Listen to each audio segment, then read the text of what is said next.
Welcome to GrowthMasters, where we crack the code on driving and accelerating B2B revenue growth. I'm Sankar Sundaresan, the founder and CEO of Skygenie, and I'm thrilled to be your host on this journey. Each episode, we sit down with industry titans, revenue superstars, and C-level executives to dive deep into how they mastered the art and science of revenue acceleration.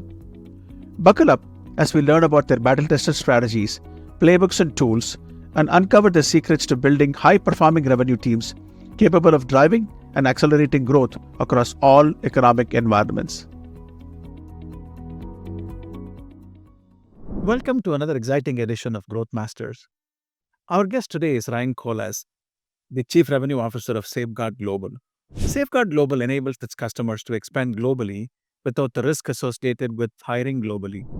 As the pioneer and leader in global employer of record solutions since 2010, Safeguard empowers organizations to recruit, hire, pay, and manage teams across 187 plus countries without the need to establish legal entities. Safeguard's unique blend of technology and human expertise, provided by over 400 local experts working across 65 plus countries, transforms the challenges of navigating international compliance requirements into growth opportunities for its 2,000 plus customers. Safeguard is part of the Axel KKR private equity portfolio. As CRO of Safeguard, Ryan is accountable for all new logo and expansion revenue. Prior to his current role, Ryan served as the CRO of Community Brands, a roll-up of 35 software brands across education, nonprofit, and associations market segments. Before that, Ryan was the VP of Sales at Social and held several revenue leadership roles at ADP. Ryan, welcome to Growth Masters. Thanks for having me on GrowthMasters, Sankar. I'm excited for our conversation today. Thanks, Ryan. Can you give us our audience an introduction to Safeguard Global? Of course. Yeah, I think you said it great at the beginning. So, Safeguard Global, simply put, we help facilitate global expansion without the risk. In other words, we help organizations and businesses across the globe hire, pay, manage, and analyze their global workforces with expert guidance when they want it at any stage of growth while staying in compliance. One of the unique things about Safeguard, which you mentioned as well, we've been in this business since 2010. And as a result, as leaders and one of the early entrants in the category, have learned that expansion takes a combination of both tech and the human element. And so we're really proud of how we're able to service our customers with over 500 global HR experts and in presence over 170 countries today. Got it. Got it. Thanks for that intro, Brian. Brian, you have extensive experience leading revenue teams, but can you take us back to the very beginning? What sparked your interest in sales, and how did your experiences at companies like Community Brands and ADP prepare you for the top revenue job at Safeguard? Yeah, I can tell you, Sankar, I definitely didn't grow up telling my parents that I wanted to get into sales for a living. I think like many who started their career in sales, I found sales by an accident. I was a pretty shy kid, and the thought of trying to convince somebody to buy something would have terrified me. Mm. But growing up, I was extremely competitive. Sports was definitely my outlet. And, wasn't the most talented at the sports that I participated in, but I worked hard, and I realized that through hard work, you can accomplish great things. And so ultimately, I went to college, and I got a degree in sports management, and I had dreams of one day being a general manager for a professional sports team. And when I graduated, I was able to get my foot in the door in sports, doing a sales job for the New Jersey Nets NBA team. Mm. And while that might sound glamorous, working for a professional sports team, it was anything but that.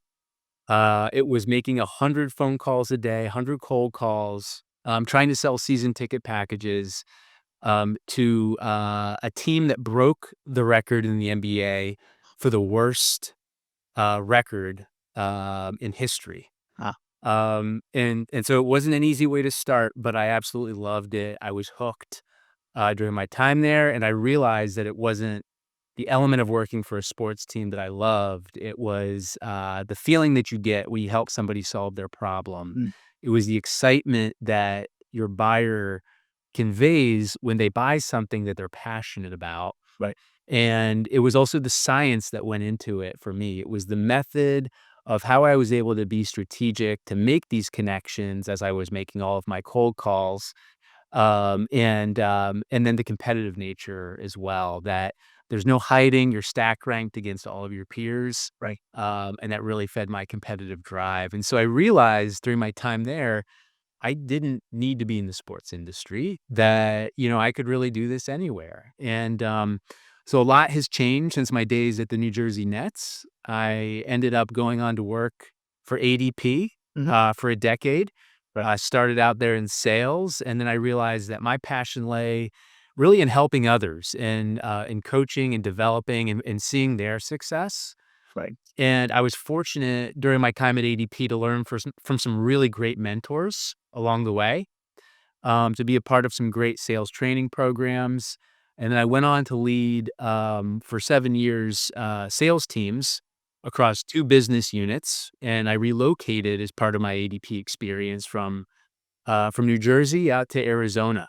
Ah, Um, and so I consider that really the first part of my career. The second part of my career is what I've been doing for the last 7 years, where I started, really my next phase, and that's leading sales and leading go-to-market functions for private equity portfolio companies.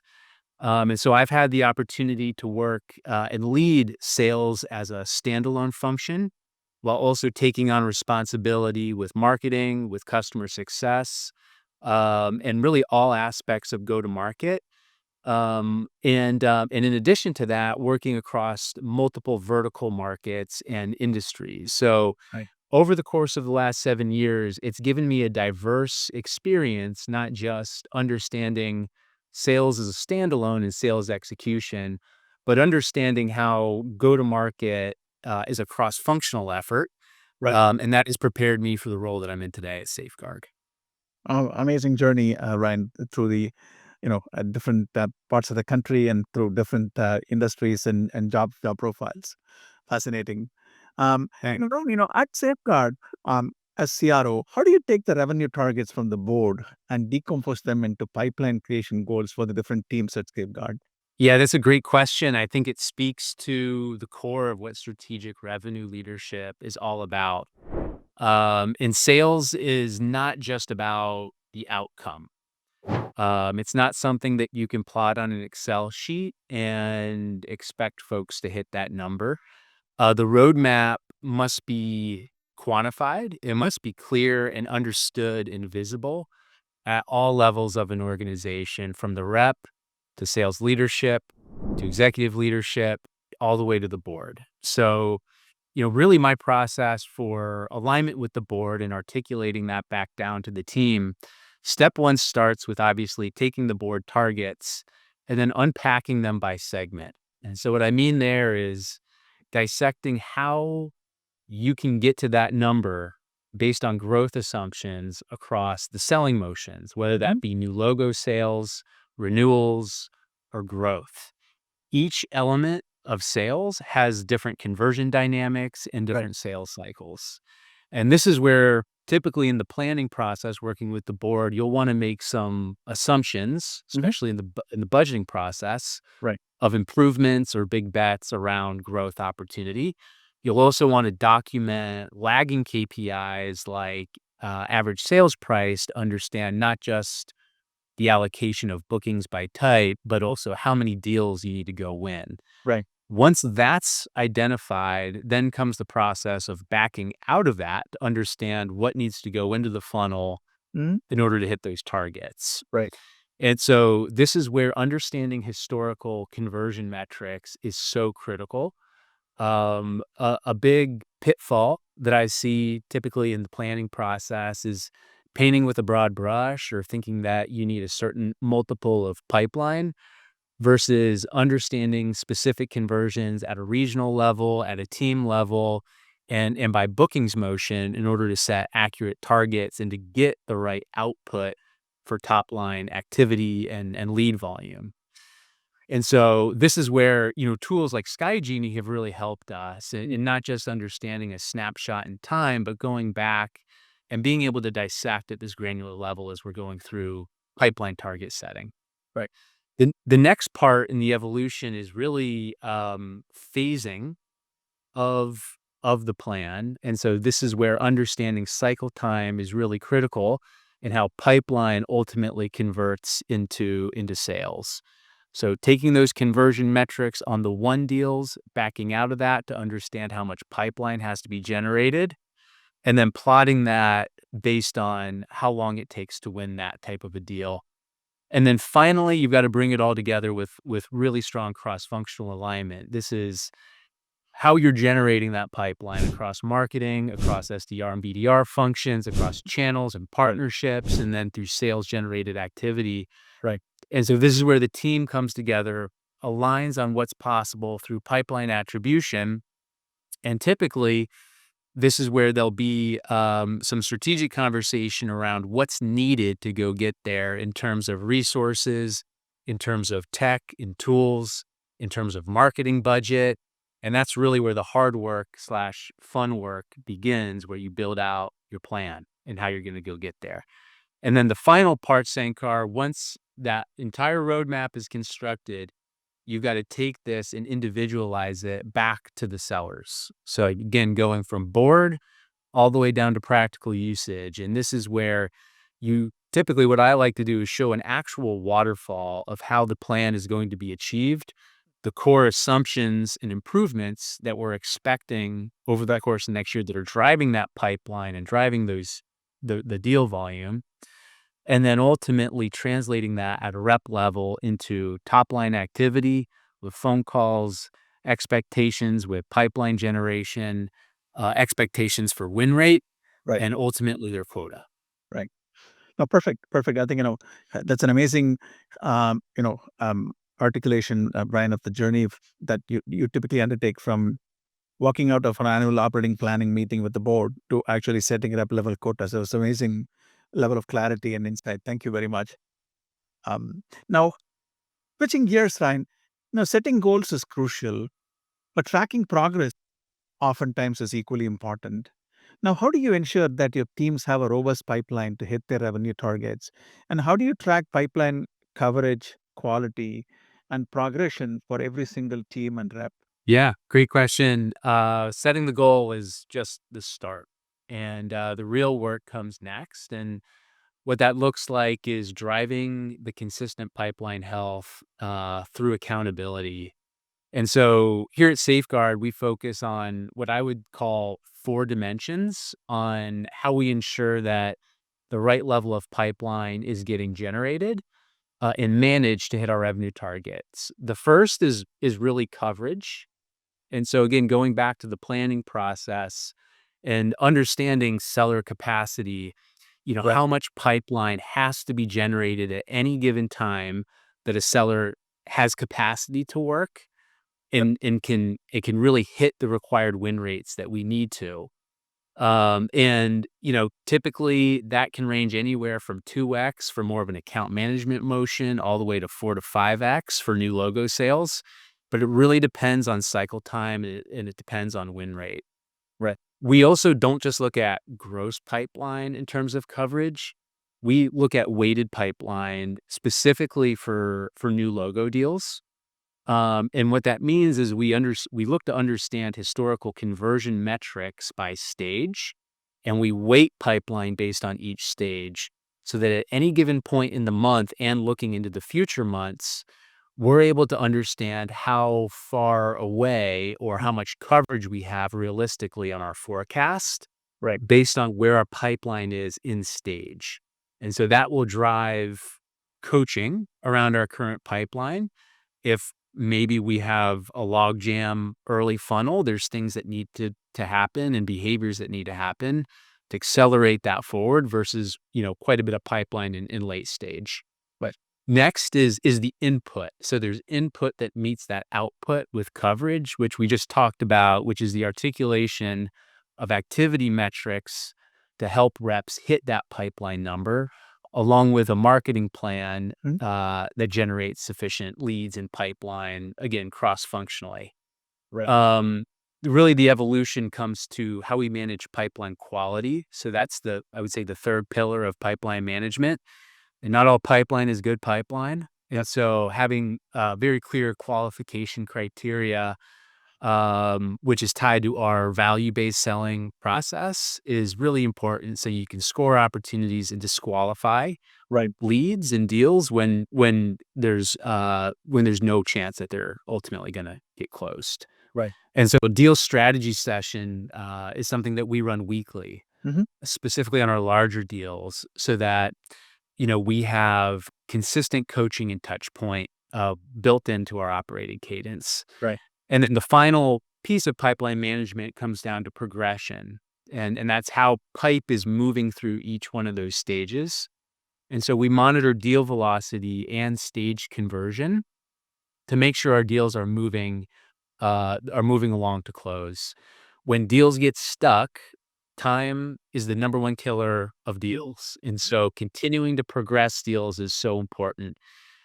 We look at days in stage as a leading indicator of risk there. Right. And we look also at deals that get pushed more than twice. And so using dashboards and data to understand pipeline by days age and stage, forecasting trends, and other leading indicators like meetings held Mhm. are all really critical in how pipeline is managed and ultimately sold. Right. Right. No, great insights, Ryan. Great perspective. Now, just going back to the topic of board discussion for just a second, how do you use data and insights to prepare for conversations with your board members and update them on your growth plans? Yeah, when preparing for board conversations, it's important to take a data-driven approach, but the goal is not to report the news through data. It's to create and really frame a narrative around what's working, what's not working, and what we're doing about it, leveraging those data points to tell that clear story. And so I start by aligning our data to the board's top priorities, which are revenue growth, predictability, efficiency, and risk, and lead with KPIs like new ARR, retention metrics, pipeline coverage, sales velocity, CAC, and essentially use that as a scorecard to inform really the narrative, Mhm. right? And leveraging those data points along the way on what's working and then implications of future growth. Right. So, for example, if pipeline creation's soft, I'll show where the shortfall's coming by segment, by geography, or by motion. And then specifically understanding the gaps within those data points, whether it's efficiency gaps, top of funnel gaps with what we're doing in marketing or from an outbound perspective, Right. what we're doing to change that. Right. And that's really what the conversation is typically focused on. It's forward looking versus retroactive. It's a very quick identification of what the problem is and then the game plan moving forward. Got it. Got it. Got it. Now, looking inward, how do you handle conversations with your CEO, CMO, CFO, and even potentially product teams to drive alignment between all of these different functions? Yeah, alignment at the executive level is so important. And as I said at the beginning, it's sales is a cross-functional effort. Everybody can do sales, and everybody's in it together. I think having that mentality and approach is just so important. I believe that as the CRO, that my role is essentially the connective tissue Mhm. across all of those executive functions to drive growth, to articulate our customer value, and then ultimately the execution of those initiatives. And so my approach is outcome oriented, it's transparent, and it's data driven and how I'm looking to have those conversations with my peers. Right. So for the CEO, it's really about strategic alignment. It's about clarity of vision and alignment on that vision. We stay close to forward-looking growth plans, our market positioning, and ultimately board level priorities. Coming with data and insights in those conversations is so important, and really an understanding of what's resonating specifically with our customers Right. and where we're hitting friction.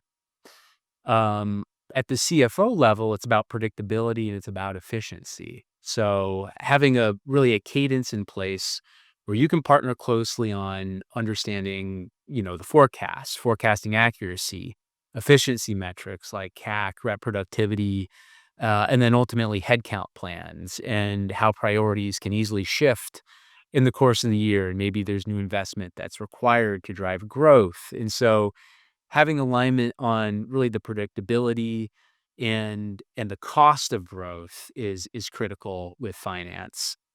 For the CMO relationship, we work hand in hand in pipeline creation, and so alignment on campaign strategy, lead quality, attribution, funnel metrics, and ultimately the pull through from what we're putting out to the market and how sales is executing on that. Right. Really, demand gen never works if you're just relying on marketing Right. to lead the way. And so that connectedness between our messaging to the market and how sales is articulating that at the right time to the right customer through, for example, a calendar cadence is so important. And so having a weekly touch point, not just with the CMO, but across the sales and marketing organization to look at top of funnel pipeline, understanding conversion metrics, Right. what's not working, diagnosing the root cause of that, and being able to pivot quickly is really critical. And then finally, with product, I believe it's sales' role to bring on the voice of the customer to the product roadmap and articulate, themes that we're hearing in the field from customers, such as any gaps, competitive pressures, and also articulating our own roadmap and readiness for launches. So advocating for revenue impact, being able to create really a business case around potential impact of product Right. is so critical back to the product team. So ultimately, to sum that up, cross-functional relationships are important, and sales is rarely effective without strong cross-functional relationships. No one person or function can do it on their own. And so common ownership and alignment on goals, feedback loops, shared KPIs, and regular operating cadence across those functions are what alignment looks like. And it's a discipline that we reinforce every week. Got it. Perfect. Perfect. Now, every journey, Ryan, has its hurdles. What were some of the biggest challenges you faced in driving predictable revenue growth in your career? And how did you navigate some of those challenges? I mean, there's challenges that come up every week. There's always new challenges that come up. I can tell you one that you're familiar with from working directly with Safeguard and us working together through the Sky Genie partnership that we have. And really that comes down to the predictability of driving a new motion more aggressively in terms of how we think about forecasting. Mhm. And so, coming into the business here at Safeguard, this was one area that we really struggled with. Our business was really built on driving growth through new logo acquisition. And as we've evolved the business, we've placed more of an emphasis on efficient growth and investments in account management, growing through our customer base, our customer experience, and more proactive additional business. Now the challenge that we faced was, when we were driving this new motion, we didn't necessarily have the historical conversion metrics, nor were the historical conversion metrics getting measured. On top of that, if pipeline is not clean Mm. and there's not strong pipeline hygiene, there's added challenges to predicting where you're gonna finish with your forecasting. So that was the first challenge that we had to overcome. It was getting good control over our pipeline, cleaning out stale pipeline, setting guardrails and metrics and expectations by sales stage, Right. and getting that cleaned up. Really next was understanding the science behind that pipeline and how it was converting and applying weighting metrics onto our pipeline based on the behavior of how our pipeline converted in the past. Right. And so understanding going into a month that X amount of pipeline is going to convert at a certain rate. Right. Where another challenge came in was that 70% of what we were winning in any given month was generated in that month. Mm-hmm. So much of what we were going to sell was not in front of us. And so we needed to understand the behavior of future pipeline in our current month and future month. So ultimately, we get to a state where you have clean pipeline that's weighted Mm-hmm. and a clear understanding of pipeline that needs to get generated by the week for that month to give coverage for that month and the next month. And the output is really a booked plus weighted plus run rate equation Right. where you can put in place various scenarios to understand, hey, we had a bad pipeline week this week.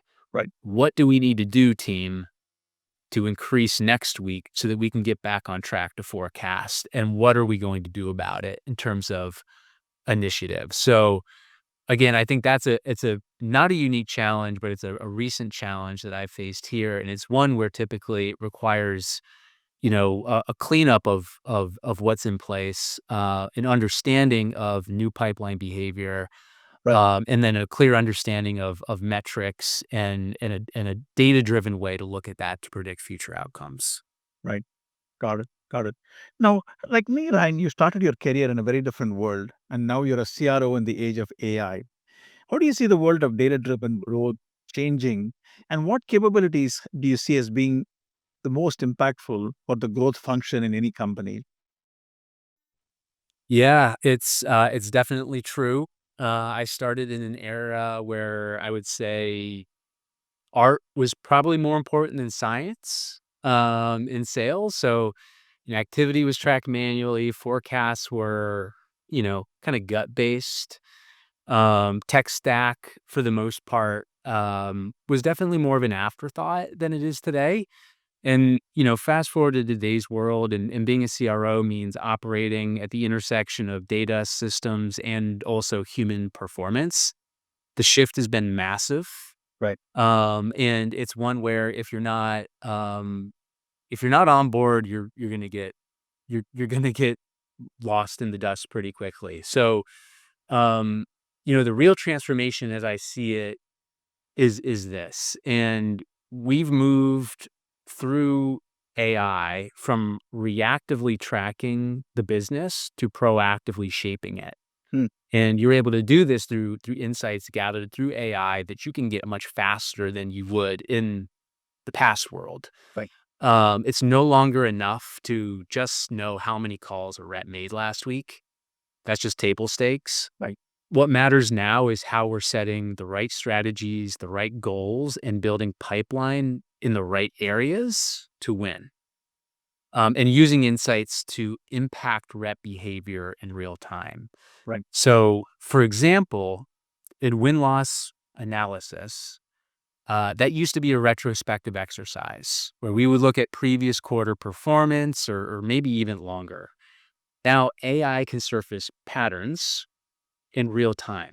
And so, as market dynamics may change or you're testing out something new, maybe a new ICP, you can leverage AI to gain faster sentiment of those calls, of those specific types of customers, and what the conversion rates are.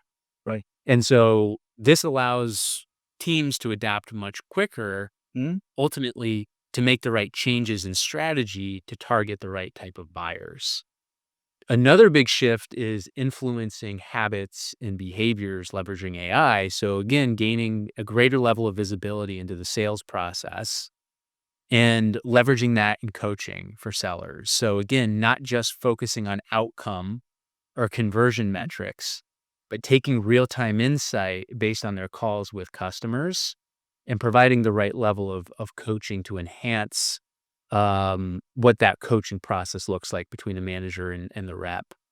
And so, my view, the most impactful growth capabilities moving forward are really one, dynamic segmentation and how businesses get focused on the right type of buyer and improve efficiencies by aligning to that said buyer.